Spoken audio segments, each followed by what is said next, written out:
Hey friends, tonight's story is a little different. It's about a kingdom where time falls asleep, where kings dream instead of ruling, and rivers flow backward against the laws of nature.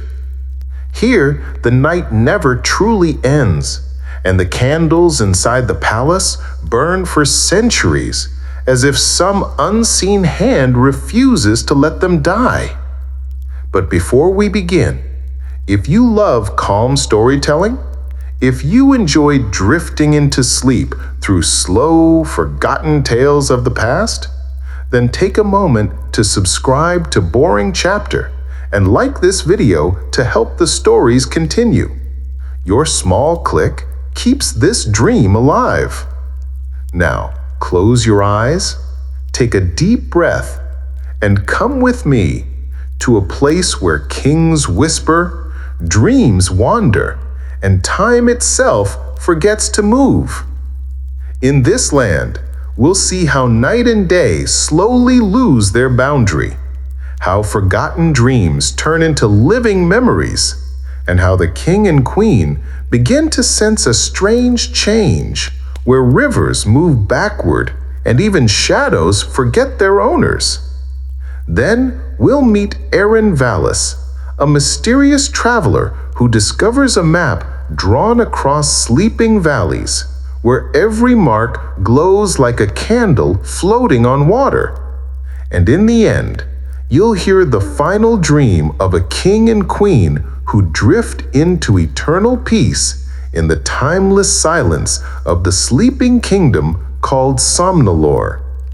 So, my friends, let your thoughts grow quiet, let your breathing slow down, and step gently into the dream, where our story begins, the forgotten kingdom of sleepy kings. Long before humans counted years or marked time in calendars, before empires carved their names on mountains and seas, there existed a kingdom so quiet that even the wind seemed to whisper instead of roar.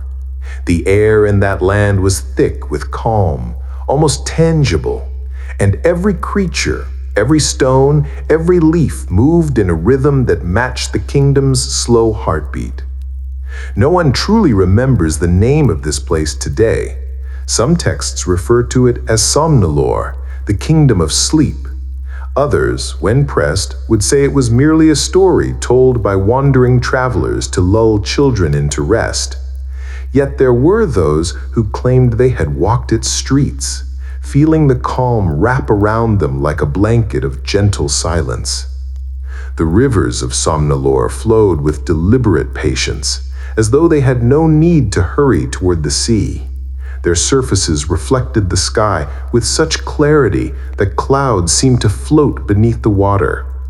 The stone paths of the villages were worn smooth, their grooves carved by countless footsteps over centuries. The houses, modest and low, were constructed of pale stone and timber, each roof carefully angled to catch the morning sun in a pattern that would warm the floors just so. Even the animals seemed aware of the kingdom's pace, walking slower, pausing longer to listen to the whispers of the air. At the center of this kingdom stood a palace, vast and white, its towers reaching toward the heavens like fingers seeking a gentle touch from the clouds. Inside, silence was not mandated, but expected. The palace was alive in subtle ways, a candle flickering in the corner of a hall, a draft that made the heavy tapestries shift, the soft echo of footsteps on marble. The kings of Somnolor ruled not through war or conquest, but through patience and the steady passing of time. They measured life not in victories or taxes, but in moments of quiet, in sunsets and rainfall, and the soft breathing of their people. King Orlan, the ruler at this time, was unlike any other monarch in history. He had no desire for conquest, no interest in building armies or expanding borders.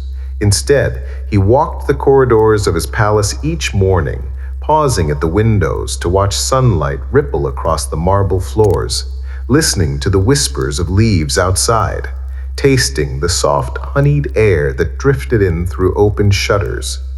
His crown was light upon his head, almost symbolic, for power in Somnolor was measured in stillness, not authority. Queen Liora shared his love for quiet. She rose early to wander the palace gardens, her bare feet brushing the cool dew on the grass. Sometimes she would sit beneath the old elm tree in the courtyard, reading ancient scrolls whose words were as delicate as the wind that carried them.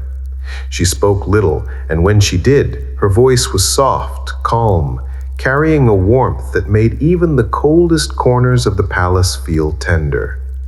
Within the palace walls lay the Hall of Forgotten Voices, a place few dared enter. Here, ancient tapestries, woven by generations of artisans, lined the stone walls. Each thread captured a memory, a song, or a whisper from ages past. On certain nights, under the silver light of the moon, the figures in the tapestries appeared to move. Eyes that had been stitched shut seemed to open. Mouths that had been frozen smiled faintly, and the soft murmur of forgotten voices filled the hall. The king would sometimes sit for hours in this space, listening to the long-forgotten songs, imagining the lives of those who had lived before him. The palace, he thought, remembered more than he ever could. Life outside the palace matched the pace within. Farmers rose with the first light, tending their fields with slow, methodical care. Bakers kneaded dough for hours, their movements rhythmic, almost meditative. Children played near rivers, throwing small stones and watching ripples expand in deliberate time. No one hurried. There was no need. In Somnolor, life itself seemed to stretch, as though it had learned to savor each moment. And yet, despite the peace, there was a strange magic to the kingdom. People spoke of dreams, not the fleeting images that visit in sleep, but dreams that lingered, dreams that seemed to step out of the night and into the air. These dreams were tended by a special group known as the Dream Keepers. They were chosen not for skill or strength, but for their ability to listen, truly listen, to the subtle currents of thought and feeling. They carried delicate moonleaf scrolls and starlight powder, recording the dreams of the people, ensuring that no dream wandered too far, that none became lost in the realm of wakefulness. It was said that if a dream were neglected, it might escape into the world, creating ripples of strangeness. Some mornings, villagers would wake to find their rivers running backward, or snow falling in the height of summer, or shadows humming lullabies. These were signs of wandering dreams, and the dream keepers would always follow them, returning the lost whispers to their rightful owners. One such dream keeper, a young man named Elian, once allowed a dream to escape. It belonged to a lonely child who had wished to see his late mother. The dream wandered through the village, leaving traces of silver light along the streets until it reached a willow tree by the riverbank. There, the child appeared in the dream, sleeping beneath the tree, murmuring a lullaby that no one remembered. Elian, feeling guilt and awe, approached the child and whispered apologies. The dream opened its eyes, and in the glow of starlight whispered, "Dreams are not lost. They only forget where they began."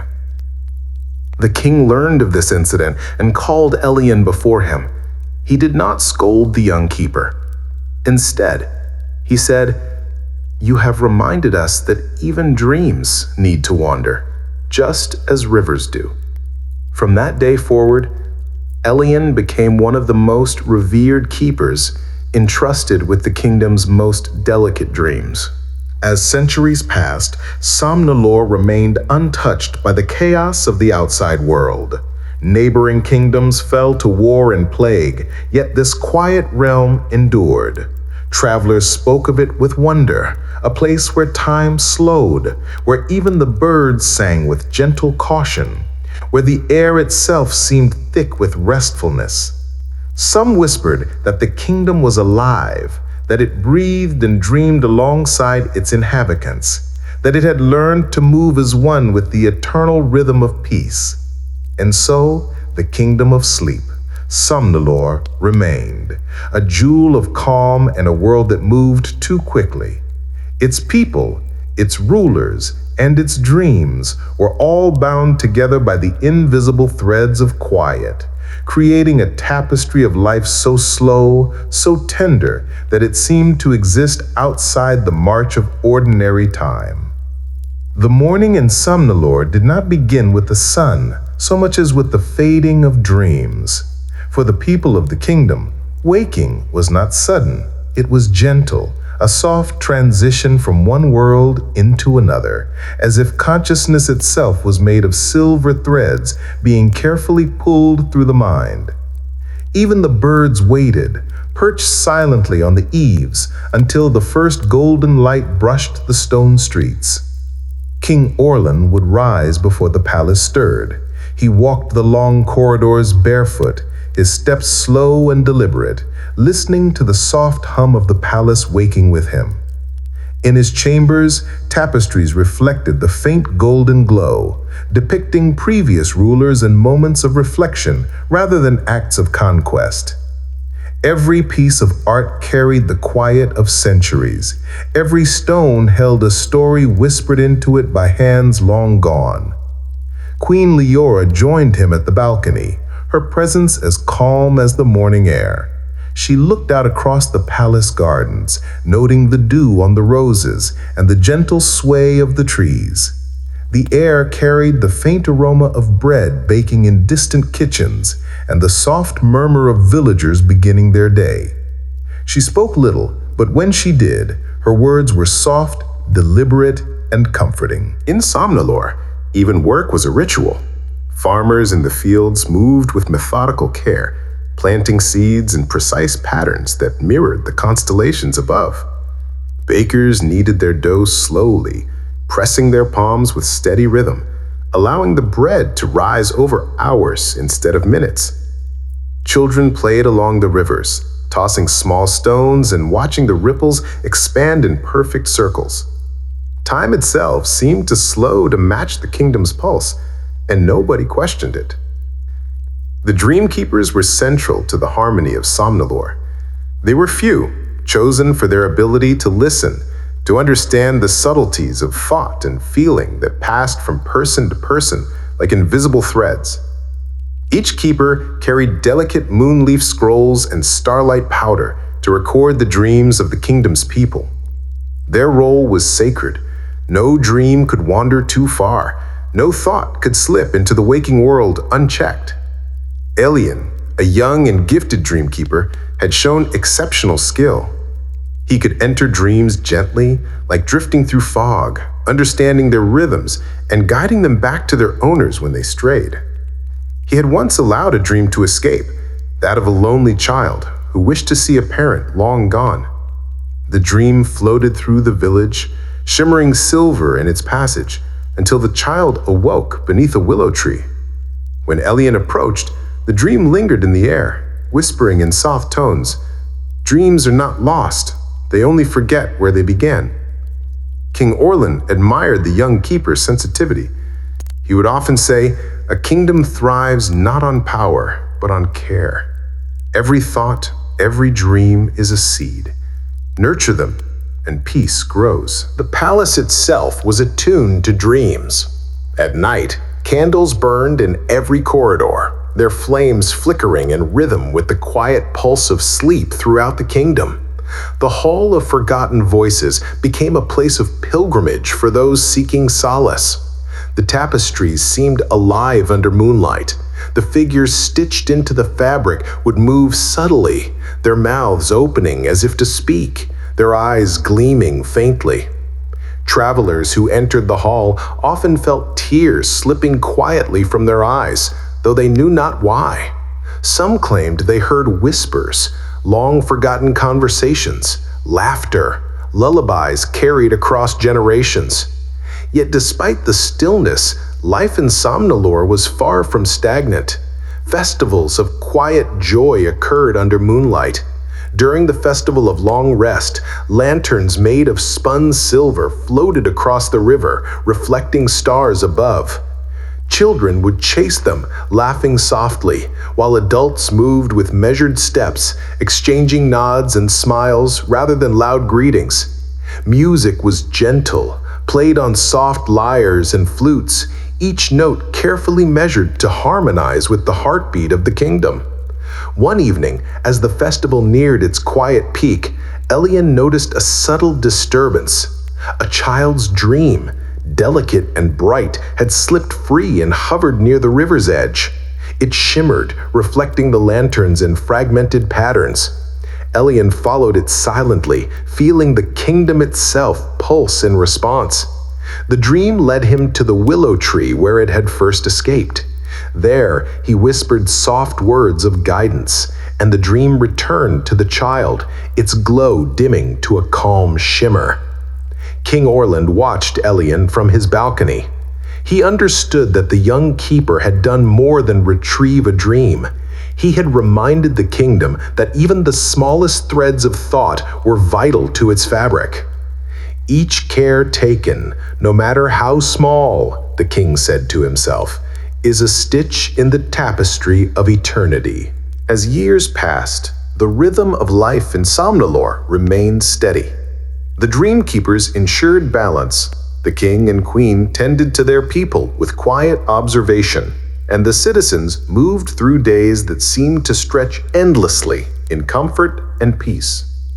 Visitors who stumbled upon the kingdom described an uncanny sensation, a deep calm that settled into their bones, as if the world outside had vanished, leaving only the gentle pulse of Somnolor.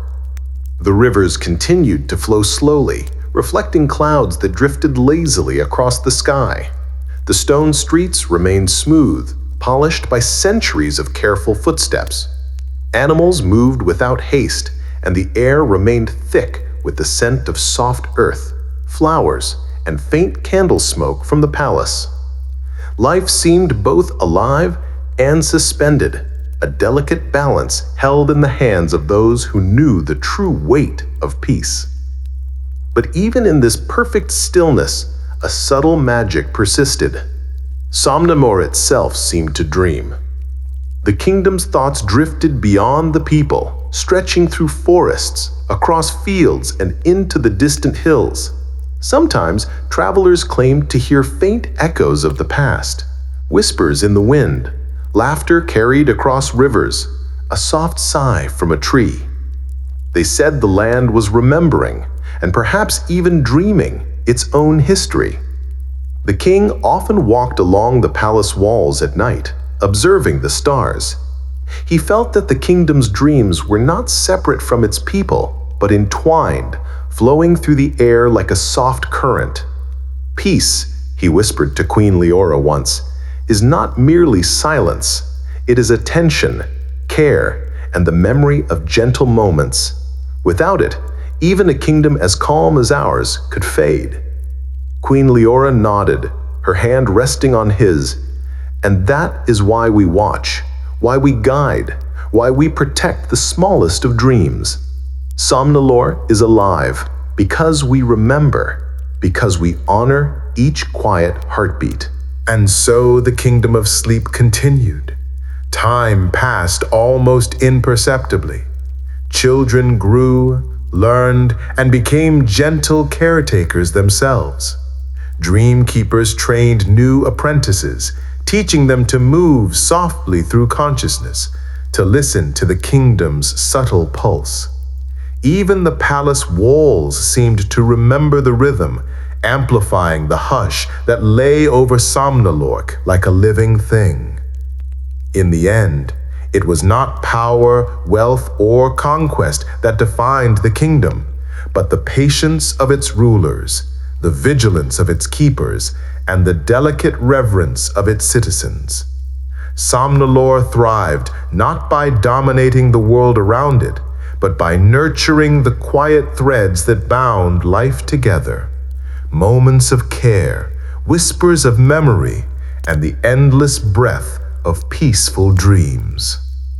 And so the silent kingdom remained, untouched by the chaos of neighboring lands, a sanctuary where time stretched and yawned, where every stone, river, and leaf remembered the long, slow pulse of life.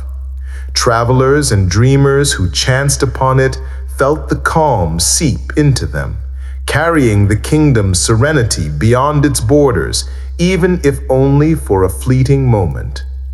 In this way, Somnolor endured, not by conquering or ruling, but by teaching the world the ancient art of gentle living, the quiet majesty of a life carefully, tenderly remembered. The mornings in Somnolor had long been gentle, but a change began, subtle at first, almost imperceptible. The sun rose slower than before, its golden rays stretching across the sky in elongated fingers, painting the kingdom in shades of amber and soft rose.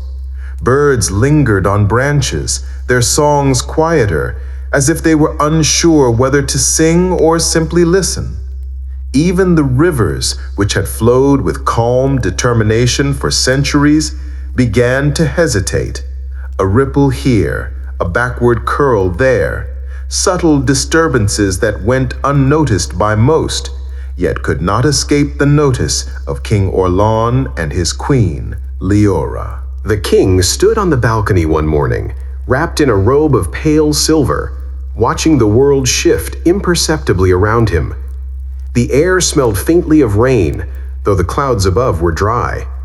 The soft rustle of leaves carried voices he had not heard before, though he could not understand their words. He turned to Liora, who stood beside him, her bare feet brushing the cool stone. "Something stirs in the kingdom," he whispered. She nodded, her eyes calm but observant. "I feel it too. The land itself dreams differently now." The dreamkeepers had sensed it first, a subtle drift in the balance of slumber, a growing weight of collective consciousness that no single mind could command. They gathered in the Hall of Forgotten Voices, where tapestries murmured faintly in the candlelight, sharing threads of the kingdom's unfolding dream. Elian, now a senior keeper, examined the flow of dreams across the villages. He noticed patterns stretching backward and forward in time, as if the very fabric of Somnolor were bending, folding, and unfurling in quiet waves. It began with small disturbances. Children dreaming of flying would awaken to find shadows hovering across their rooms, soft, ethereal forms that seemed alive yet insubstantial. Farmers reported that rivers occasionally ran backward, moving against the usual current. Nightingales sang in the daytime, while shadows stretched longer than the sun allowed. These were subtle, almost beautiful anomalies, and yet they were signs that the kingdom itself had begun to dream on its own, independently of its citizens. King Orlan consulted with the dream keepers. "Are these dreams dangerous?" he asked. Elian shook his head. "Not dangerous, Your Majesty, but unpredictable. The kingdom is shifting. Even our guidance cannot fully contain it." The queen stepped forward. "Then we must allow it to dream, not fight against it. There is wisdom in letting the kingdom find its own rhythm, even if it is unknown to us." And so they allowed the current to flow. Orlan and Liora withdrew into their chambers, their footsteps slow and deliberate, listening to the kingdom breathe around them. The palace itself seemed to pulse, echoing the rhythms of rivers, forests, and whispered conversations carried on the wind. Candles flickered in long corridors, moving shadows across the marble floors in patterns that resembled the memories of past rulers. The children noticed the shift most keenly. When they closed their eyes to sleep, they were carried not only by their own dreams, but by the whispers of the kingdom itself. They wandered through rivers of silver light, through forests whose trees had eyes, whose leaves hummed faint melodies. Some returned with tales of distant lands they had never visited. Others awoke with the soft glow of forgotten stars in their eyes. Elian spent nights walking among these young dreamers, guiding them gently, ensuring that they did not become lost in the kingdom's waking dream. He learned that each citizen's consciousness had become part of a larger tapestry, a collective dreaming that spanned villages, forests, and valleys. The very land seemed to have awakened as an entity capable of thought, capable of subtle expression.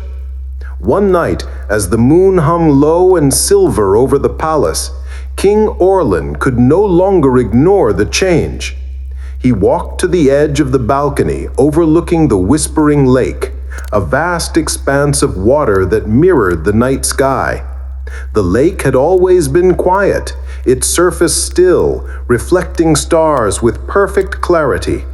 Yet tonight it rippled without wind, as though something beneath moved, observing. Orlan leaned closer. "Who is there?" he whispered, his voice trembling, not from fear, but from wonder. A soft echo returned, a voice neither male nor female, neither young nor old.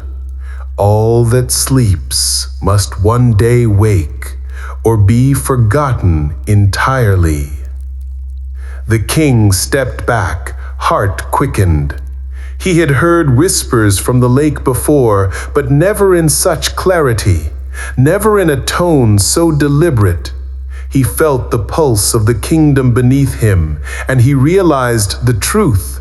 The kingdom was no longer only inhabited, it was alive in its dreaming, aware, capable of subtle will.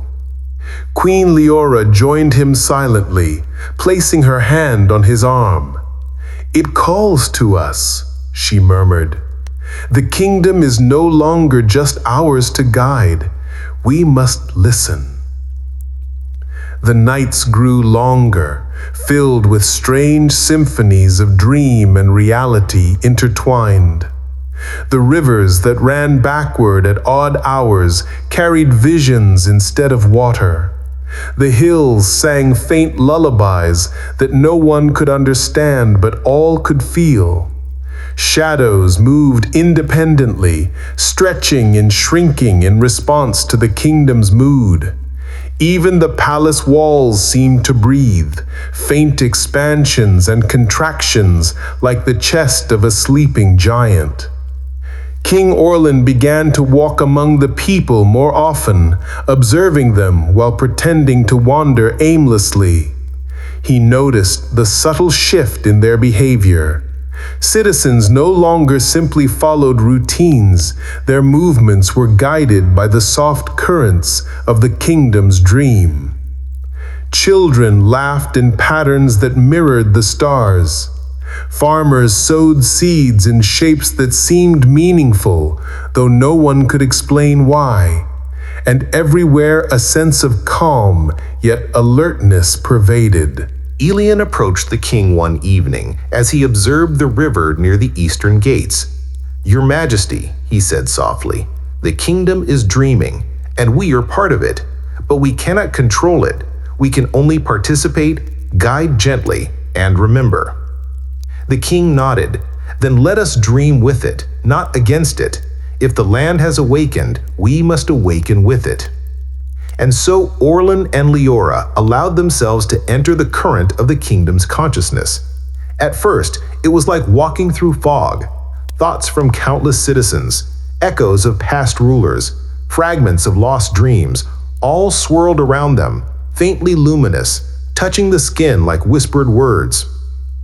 The couple walked slowly, feeling their own thoughts merge with the river of collective consciousness. They found themselves standing in the palace gardens, but not as they were. Flowers glowed faintly in patterns that resembled constellations. Paths twisted and turned, forming shapes that mirrored the emotions of those who had walked them long ago. The air shimmered with a soft golden light, carrying the faint scent of distant memories. Bread baking, rain on stone, lavender from the palace gardens centuries past. A child's laughter echoed across the gardens, though no child was visible. A small stream flowed upward, reflecting a sky that contained more stars than should exist in one universe. The king reached out to touch the water. His fingers passed through, feeling the pulse of the kingdom, a rhythm at once ancient and immediate.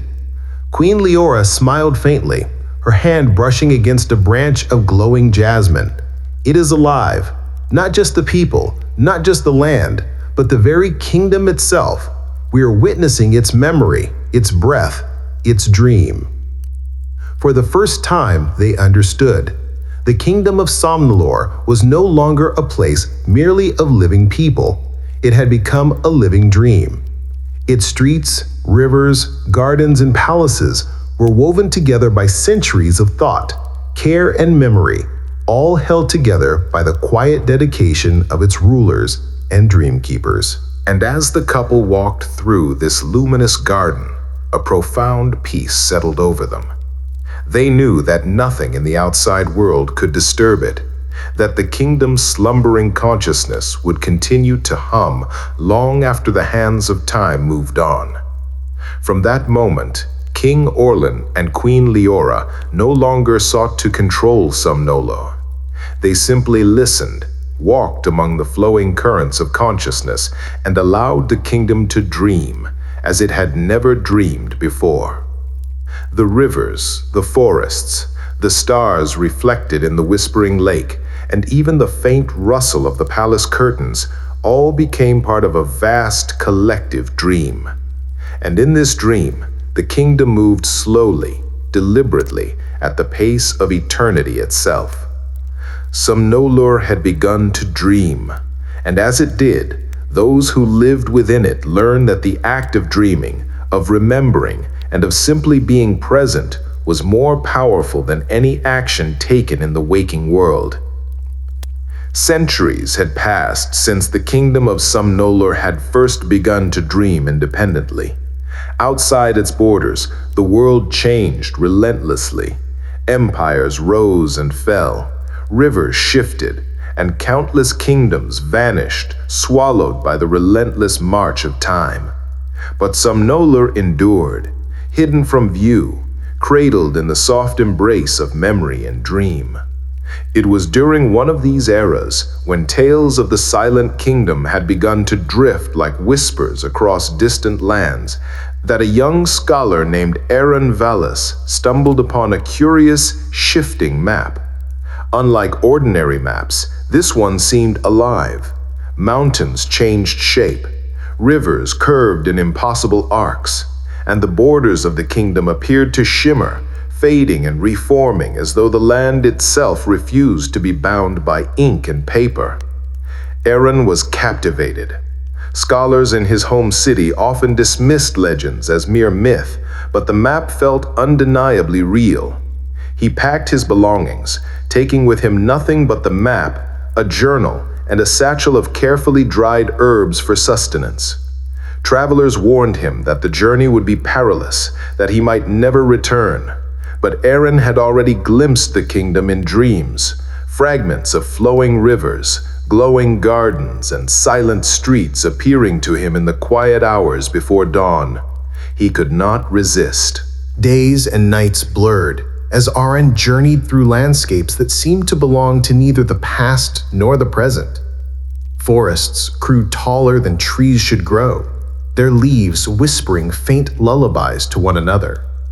Fog clung to the valleys, weaving in and out like a living thing. Streams glimmered under a pale, ever-present moonlight, even in the heat of midday. And always, the map in his hands shifted, guiding him not only by geography, but by some hidden current of fate. Finally, he reached a hidden valley, cloaked in mist so thick that it swallowed his footsteps. At the center lay a lake so still, so perfectly reflective, that it appeared to be a mirror to another world. Candles floated just beneath its surface, glowing faintly, their light bending in the water as though refracting the memory of stars long forgotten. The air smelled faintly of lavender and rain, carrying the subtle hum of whispers that were almost intelligible. Aren knelt by the edge of the lake, peering into the reflection. The surface shimmered, and he felt the soft pull of consciousness that was not entirely his own. It was then that he understood the truth. Somnolor was no ordinary kingdom. It existed as a living dream, its reality woven into the fabric of thought, memory, and collective imagination. The land itself remembered, and through it, the past whispered continuously. As he gazed deeper into the water, Aren saw faint images: the marble palace, long corridors lined with tapestries, children chasing silver lanterns through gardens that glowed with a gentle, otherworldly light. Figures moved within the palace halls, though they were not fully corporeal. The king and queen appeared, their forms luminous, walking with measured grace, their eyes reflecting centuries of quiet wisdom. A faint voice emerged from the lake, carried on the ripples of light. "Do you seek Somnolor?" Aren's heart quickened. I think I do," he whispered. "Then enter with care," the voice said. "For those who walk its paths must walk gently or risk being lost forever." Taking a deep breath, Aren stepped into the shallow water. Instantly, he felt himself carried by the current of the kingdom's dream. He could see past the surface of the lake into the woven layers of memory and thought that comprised Somnolor. Each ripple reflected centuries of life, the careful tending of gardens, the songs of children, the whispers of the dream keepers, and the soft, deliberate footsteps of King Orlan and Queen Liora. He wandered through the dreamscape, finding pathways that twisted and turned in impossible directions. Flowers glowed faintly, their petals inscribed with lines of forgotten poetry. Trees shimmered, their branches bending to form intricate patterns in the sky. Streams flowed with liquid light, carrying whispers of dreams that had once been lost. And everywhere, shadows moved slowly, softly, as though the very air were alive. Aren realized that time here did not follow ordinary rules. Minutes could stretch into hours, hours could condense into moments. He wandered along streets lined with houses that seemed familiar, yet he had never seen them in the waking world. Citizens passed by, their forms translucent, engaged in ordinary acts of daily life, sweeping, cooking, tending fires, yet all moved in a cadence that mirrored the slow pulse of the kingdom itself. In the heart of the palace, he found the king and queen seated beneath a grand archway, bathed in the glow of lanterns that floated gently in the air. Orlan's gaze met Aren's, serene and understanding. "You have come," he said, voice calm but deep. "Few do, even fewer understand the paths of our dream." Queen Liora nodded. "The kingdom remembers, and in remembering, it calls to those who are willing to see beyond the ordinary. What you seek is not merely a place, but a living memory. Step lightly, traveler. The land will test you." Aren spent what felt like days walking through the dream. He observed children playing in rivers of silver, elders tending luminous gardens, and dream keepers guiding floating threads of light back to their owners. Every step taught him something profound. Somnolor was alive not because of its walls or rivers, but because it held the collective memory, care, and dreams of all who lived within it. One evening, he found a small chamber beneath the palace. Candles floated above a polished marble table, their flames reflecting infinite constellations. On the table lay a book, old beyond reckoning, filled with the records of every dreamkeeper, every child, every citizen who had ever walked Somnolor's streets. Aren opened it carefully, tracing the lines of silver ink that recorded centuries of memories. He realized that he had been chosen, or perhaps called, to be the keeper of forgotten fires, a guardian of the kingdom's collective memory in the waking world. He understood that though he might one day leave, a part of Somnolor would always live in him. He would carry the kingdom's serenity, its slow cadence, and the delicate balance of its dreams back into the world beyond. Travelers, scholars, and dreamers would hear whispers of this place, and through them the kingdom would endure, not just in legend, but as a living, breathing presence in the hearts of those who remembered. As he finally stepped back from the lake and into the waking world, the candles beneath the water glowed faintly one last time, sending soft ripples across the surface. Aren breathed deeply, feeling the calm of Somnolor settling to his very bones. He knew that the kingdom had chosen him as a witness and a messenger, and though he would walk in the lands of ordinary people, he would always carry with him the echo of a kingdom that remembered. The lake shimmered softly in the fading light, reflecting the stars, the palace, and the silent streets of a land untouched by ordinary time. Somnolor's dream continued, vast and eternal, and now, through Aren, a bridge existed between its quiet memory and the world beyond. Centuries had passed since Aren Valis became the keeper of forgotten fires. The kingdom of Somnolor continued its gentle existence, cradled in the soft rhythm of dreams. The marble palace still gleamed under the moonlight, the rivers still flowed slowly, and the streets remained polished by countless quiet footsteps. Yet the kingdom had grown older, deeper in its awareness, more profound in its serenity. King Orlan and Queen Liora, whose reign had always been defined by quiet observation and patience, now felt the culmination of their stewardship. The kingdom, having wandered through centuries of dreams and memory, seemed to recognize them, acknowledging their guidance and care with a subtle, almost imperceptible pulse that could be felt in every stone, every river, and every leaf. The palace halls were silent, yet filled with presence. Tapestries lining the walls shimmered faintly, the threads moving as if breathing. The figures depicted in silver and gold whispered quietly to each other, recalling moments of past reigns, moments of joy, of care, of learning, and of gentle rule. It was as if history itself had taken a breath and allowed the present to rest within its arms.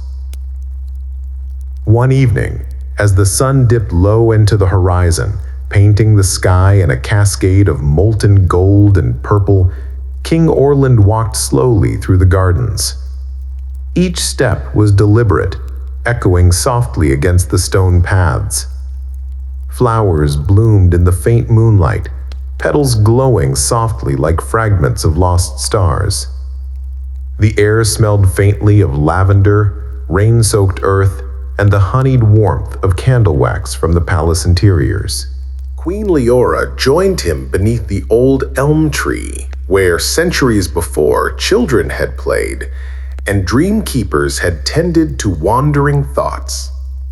She leaned gently against the trunk, her eyes reflecting the shimmering river nearby. "The kingdom has reached a kind of understanding with itself," she whispered. "It no longer merely sleeps or dreams. It remembers, it feels, it honors every quiet moment." King Orlan nodded. "And in doing so, it has taught us and all who visit that true peace is not found in action, but in presence, in the simple act of noticing, of cherishing, of remembering." They walked together along the riverbank, where lanterns of spun silver floated lazily above the water, reflecting stars in patterns unseen anywhere else in the world. Children, now translucent echoes of long-past days, chased the lanterns softly, laughing in rhythms that mirrored the heartbeat of the kingdom itself. Streams of liquid light carried faint whispers, tales of old adventures, memories of gentle deeds, and the quiet songs of citizens who had long passed from mortal time. Elian, the venerable dreamkeeper, approached them. His hair, once dark as night, was now streaked with silver, but his eyes retained the clarity of youth. He knelt briefly, touching the soft earth. "Majesties," he said, his voice a gentle murmur, "I have tended the dreams as you instructed. Yet I see now that the kingdom's dreaming is no longer ours to guide alone. It moves beyond us, guided by memory, love, and the quiet wisdom of centuries." The king smiled faintly. "Then we must not interfere. Let it move as it wishes. Let it fold itself over centuries and awakenings. Let it be eternal in its rhythm." Night fell, wrapping Somnolor in a deep, velvety darkness. Candles floated through the palace halls, illuminating tapestries that shimmered with silver threads. Shadows danced slowly, stretching, contracting, and whispering faint stories to one another. The rivers reflected the moon and stars, their surfaces smooth and deliberate, as though carrying secrets from one shore to another. The king and queen retreated to the tallest tower of the palace, overlooking the valley. The whispering lake lay below, glowing faintly with candles beneath its surface. Aren Valis had left his own mark upon the kingdom, but now the rulers understood that Somnolor's memory and serenity could continue without intervention.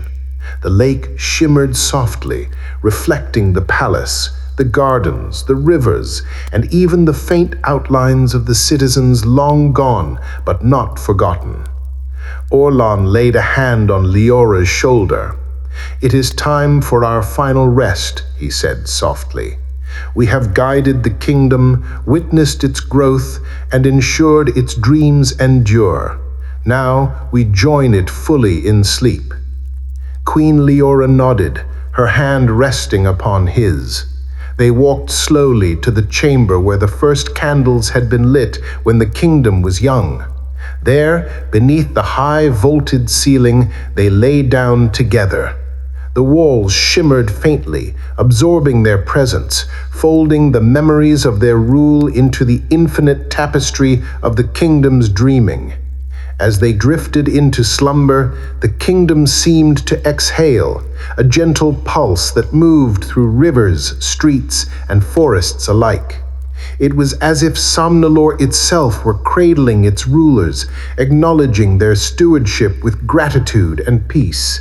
Every leaf, every stone, every thread in the palace tapestry responded, shimmering softly in harmony.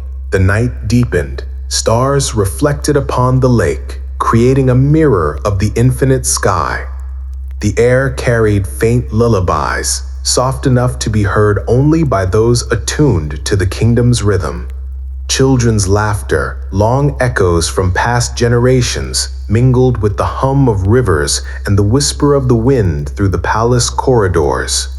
Dreams wandered freely, yet all were gently guided by the unseen hands of the kingdom's consciousness. Elian, watching from the shadows, smiled faintly. He understood now that the kingdom had transcended its rulers, yet honored them in memory and in every whisper of wind, every flicker of candlelight. Time itself became a river of memory and light. Somnolor existed simultaneously in every moment it had ever lived and every moment it would ever dream. The palace glowed faintly, the rivers flowed with perfect serenity, and the citizens, real and remembered, moved with care, attention, and endless presence. Even travelers who stumbled upon the kingdom long after the rulers had joined its eternal dream felt the profound serenity of Somnolor. They spoke of soft lights, whispering winds, rivers flowing like liquid silver, and the feeling that time itself had slowed to watch them. Though they could not fully comprehend it, the essence of the kingdom remained alive in their hearts. King Orlan and Queen Liora, now fully merged into the kingdom's consciousness, continued to guide it quietly, not through words or actions, but through the gentle weight of memory and the soft pulse of presence. And so Somnolor endured, eternal and unbroken, a kingdom that had chosen rest over destruction, calm over chaos, and remembrance over forgetfulness. The last candle in the tallest tower burned softly, sending a glow across the marble floors. It symbolized not just the memory of the rulers, but the continuity of the kingdom itself. Somewhere, beyond time and space, the king and queen whispered softly, "Let the day be forgiven by the night." And thus, the kingdom of sleep lived on, a sanctuary of peace, a place where dreams were tended and remembered, a world within which every heartbeat mattered, and where the gentle rhythm of life continued without end.